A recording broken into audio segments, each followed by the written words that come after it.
Laos is a place of great beauty with a brutal past. The people here have fought for survival and used their land for protection. The vast caves provided shelter from a bombing campaign which decimated the country. But now there's a new enemy: rapid deforestation. More and more farmers are clearing the land, and big industry is destroying forests at an alarming rate. As climate change continues, this degradation has a global impact. Laos is at the tipping point of change, but can this developing country balance the needs of the people with the needs of the planet?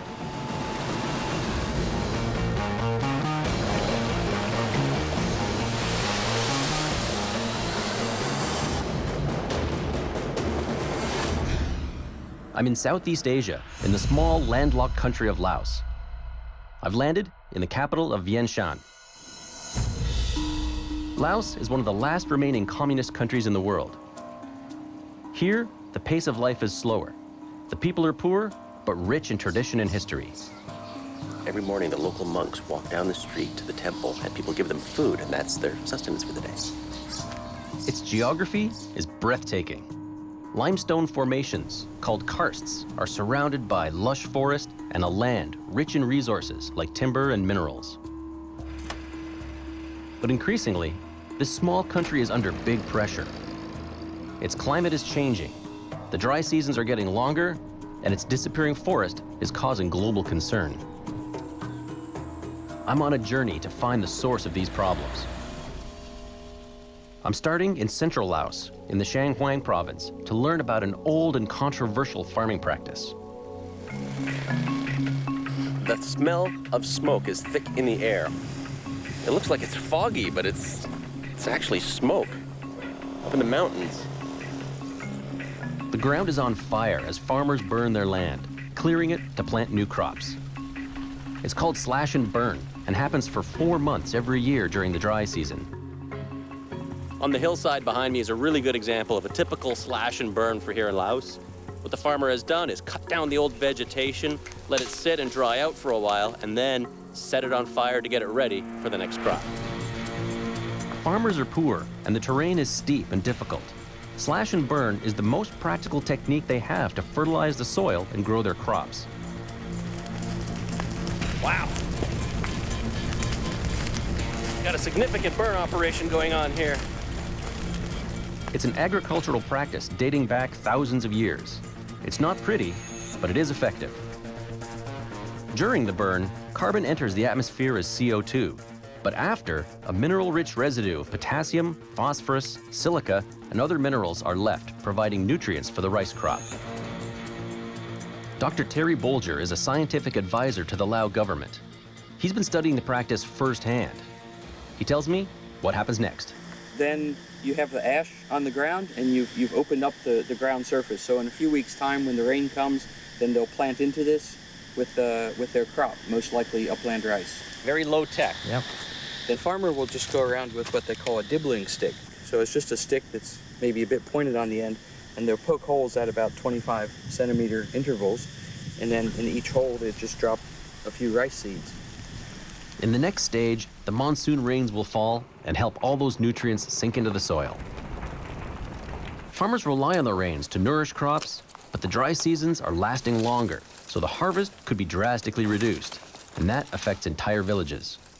These bigger burns, it's actually going to be the fields of multiple families from one village. And how much space would they clear typically? Let's say they might only burn 1/10 of their farming land each year and then rotate around. Now, when population density or pressure on the land starts to get higher, then the system ecologically doesn't work so well anymore. As more poor Laotians turn to agriculture for survival, the amount of available farmland gets smaller.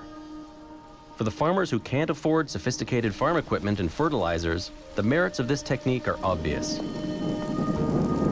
Slash and burn agriculture is normal for this part of the world, and no single farmer is going to put that much carbon dioxide into the atmosphere. However, no raindrop believes that it's responsible for the flood, so if you add up a lot of these together, thousands upon thousands, the impact does become significant. But this is not just a farming practice confined to Laos. Worldwide, an estimated 250 to 300 million farmers use slash and burn.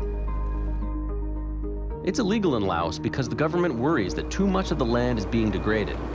You get more erosion, you get more problems with weeds, and you get declines in soil fertility. So those are the main three things that end up making the system sustainable. As we travel throughout the region, fires are everywhere. The air quality is poor, and some fires are out of control. Oh, wow. Looks like this slash and burn got a little bit more burn than they were expecting. Coming up the hill, the one thing you don't want to be is uphill of a fire. The wind has really picked up, so that's going to fan the flames. This fire is getting too close to the nearby village. A little close for comfort right now. And there are very few resources to fight the blaze.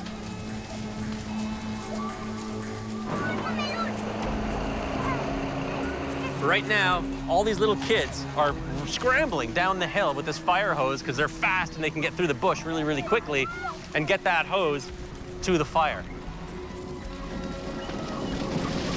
That sound. The winds shift, and eventually, the fire burns out. The fires set by farmers can destroy swaths of forest, but are by no means the biggest threat to the land here. You know, now there's other projects like mining projects or hydropower projects or large plantation tree projects that are all competing for the traditional lands that were used by the local villagers for slash and burn. All of these factors have contributed to the forest cover in Laos declining from 70% to 41% of the land in 40 years. One of the worst culprits is logging, much of it illegal. The demand for wood in neighboring Vietnam and China has contributed to a logging boom. Many old forests have also been cleared for large and profitable rubber tree plantations. The government has now restricted how much land gets cleared, but observers say the rules are not strict enough and are being ignored. It's a problem all over Southeast Asia, which has the fastest rate of forest decline in the world. As trees are cut down, 1.6 billion tons of carbon dioxide a year get released into the atmosphere due to deforestation. Forest carbon is released when trees burn or when they decay after dying. But trees are also necessary for our planet's survival. Through photosynthesis, trees absorb harmful carbon dioxide from the atmosphere. They then use sunlight to turn the CO2 into oxygen, which is put back into the air, helping animals and plants breathe. And now, the devastating effects of deforestation are having a massive impact on the wildlife of Laos. Not long ago, the forests of Laos were home to large populations of both wild and domesticated elephants. But today, they're on the brink of extinction. Wide-scale logging in Southeast Asia is a serious threat to the global ecosystem. I've come to an elephant conservation center in a remote part of northern Laos to see the impact deforestation has had on the elephant population. It's early morning. The elephants have been left out in the forest overnight so they can rest up and graze. And now, the mahouts are gonna go and find them and bring them back to the conservation center. Once, Laos was called the land of 1 million elephants. But a dramatic loss of almost 85% of their traditional habitat means that the population in Laos has declined from 2,000 or 3,000 in the late 80s to around 800. They really are majestic animals in every sense of that word. They move with such purpose, almost in slow motion, and they have just so much mass, but yet at the same time, so much grace. Elephants are paying a steep price for illegal logging in this country. Dr. Annabelle Perez is a biologist here, and she helps rehabilitate elephants. Half of the population, or more than half of the population, is still working logging in Laos. Most of the elephants here have been rescued from the logging industry. Their riders, called mahouts, rely on the income to survive. They work the elephants to the point of exhaustion and injury. Some are even drugged so that they'll work faster. These conditions have resulted in the elephants not breeding. Their numbers have plummeted.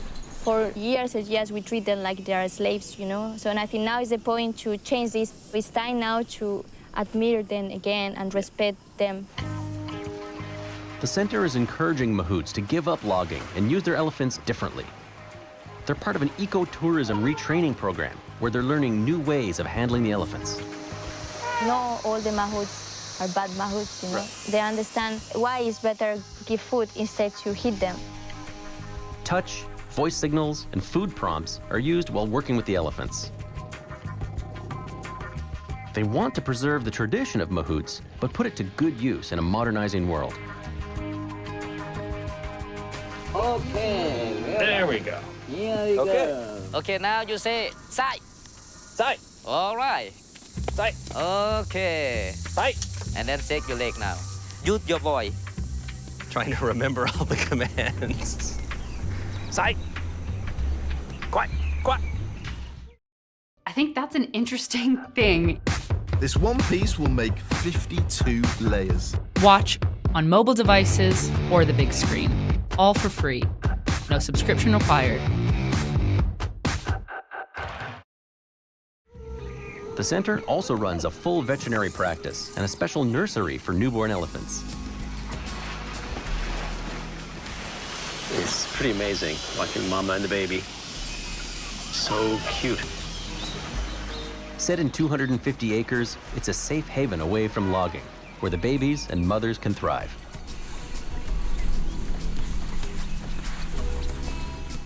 This area is specifically for the elephants to interact and socialize on their own, without the mahouts, without people around, just doing their thing. Do you think the future is bright for the elephants of Laos? It depends. They can, now is the point, like, or we can make the difference and go here, or we can keep destroying the forest and go down. Elephants are not the only ones who've struggled for survival. Not long ago, Laotians themselves had to reshape the environment to save their lives. Laos's relationship with its environment has always been one of adaptation. Working with nature to survive in difficult circumstances is nothing new for Laotians. It's impossible to come to Laos and not talk about UXO, which stands for Unexploded Ordnance. Bombs. Lots of bombs. Just 40 years ago, millions of bombs were raining down on Laos during the US secret war here. You can see remnants of them everywhere. During the Vietnam War period, the Americans dropped more bombs per capita here in Laos than any other country has been bombed in the world. To survive, the villagers and opposition communists sought refuge in the vast caves in the hills. Terry and I are going into the Vien Sai caves. That is one serious door. This cave was a hospital. Look at a stack of hospital beds. Yeah. Incubator. It was built in the late 1960s at the height of the bombing. This part of this cave was mainly used as an operating room for treating people and a maternity ward. What an interesting place to have a baby. Yikes.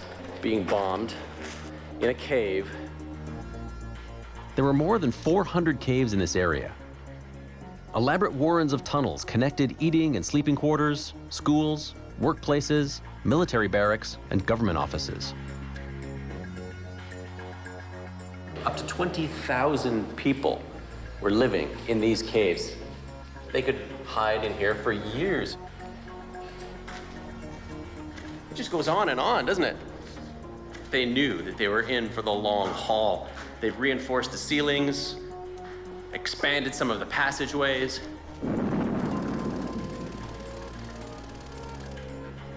Oh, wow, this must be the theater. They survived 9 years of constant bombing. It's estimated that 20,000 lives were saved by these caves, and that they helped secure victory. The US stopped its bombing campaign in 1973. Today, Laos's caves are helping the world understand a major threat to the planet: climate change. Scientists have figured out how to read the messages that these caves are offering up. Terry and I head to the next cave. Now, there's a lot of limestone here in Southeast Asia. Yeah, this area in central Laos that carries into central Vietnam a little bit is one of the largest blocks of limestone in Southeast Asia. Laos also has a vast system of rivers. All that water pounding on limestone for millions of years has carved out underground waterways that contain some scientific treasures. We're heading to the Konglor Cave to do some exploring. One thing I've learned about the caves here in Laos is that they're big, really, really big. You could practically fly an airplane through them. Terry is conducting some important climate research, and these caves are a crucial part of that work. What we have in this part of the world is what's called a monsoonal type climate with a distinct wet season and dry season. In terms of understanding climate change, we want to look back, say, thousands, maybe 20,000 years ago to understand what the changes of the monsoon have been through that time period. Knowing how seasons fluctuated in the past can help Laotians understand how long they should expect wet and dry periods to last in the future. Terry and other scientists do this climate research by looking at cave mineral samples found deep inside. We're traveling through the mountain via an underground river that's 4 miles long. So what's the name of this river? Hinbun, Limestone River. And that's appropriate, considering we're under millions of tons of it right now. It's pitch black in here. Our flashlights have to work hard in this massive space. Basically going upstream right now. We're looking for stalagmites of just the right age to help with Terry's research. Millions of years worth of water dripping from above during wet periods and then evaporating when it's dry have left behind telltale marks on these structures that are a virtual record of Laos's climate through the ages. Real shallow spot. And there's a waterfall here. We hit rapids. These caves are dangerous and unpredictable. This scientific expedition is becoming a white-knuckle adventure. We're navigating some unexpected rapids deep inside the belly of a mountain. But it isn't long before we're through. Little elbow grease gets you through anything. We continue through the darkness. We're looking for the best stalagmite for Terry's research. Let's go have a look. We need to find a stalagmite that Terry can tag and monitor over the next few months. He wants to find an active one and then see how much water drips on it in the upcoming wet season. Oh, it's beautiful on this side, Terry. All right, get an estimate of how tall this column of formations is. So let's see, to that flowstone over there. In the future, the chosen stalagmite will be removed and put under the microscope for deeper analysis. Scientists can read its cross-section like a history book. Get a distance to the wall. Stalagmites are particularly useful for climate research because they contain several different climate records, such as oxygen and carbon isotopes. Okay. Looks like there might be some standalone stalagmites over this way. Watch your step. Look at this big mama. Too big for what we want today. What about Junior here? A little more manageable size? I think this would work for us. You know, probably we're looking at somewhere in the tens of thousands of years here. So what I'd like to do is put a piece of flagging tape at the point where the drips would hit. And then we can capture some of the new calcite formation on the top of the piece of flagging tape. So if we come back in, say, 3 or 6 months' time, that'll help us to decide whether this is the one that we want to take to do the detailed work on back in the laboratory. So we have this great opportunity to try and see what the climate has been like in terms of dry and wet for tens, if not hundreds of thousands of years in the past. That's right. Very cool. With our sample found and tagged, it's time to navigate our way out. The work done here will help our global understanding of how climate has been changing over time. Southeast Asia is currently going through unpredictable dry and wet seasons. Information about how those cycles behaved in the past will make the changing of the seasons much more predictable. The limestone karsts and caves of Laos have remained relatively untouched for centuries. For that reason, scientists are only now discovering that on top of these towering limestone formations are pristine ecosystems, little gems of biodiversity. But now, the karsts and the unspoiled world they support are under grave threat. There's a spot where there's a scar on the side of the limestone, and that's where the local cement company has come here and is actually excavating and mining that limestone to use in their cement production. So at some point, this will end up being completely gone.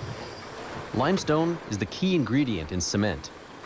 What a lot of people don't realize is that the production of cement is so widespread. It's the #2 resource used in the world, just behind water.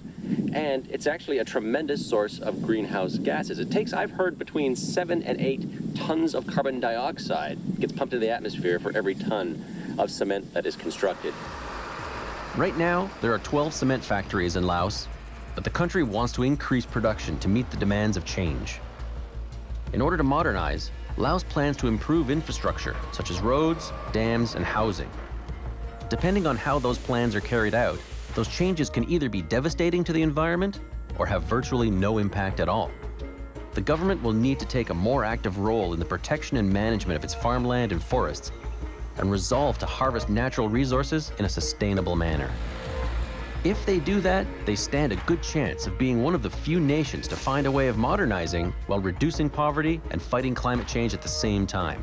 Laos is well positioned to hit that very rare environmental home run.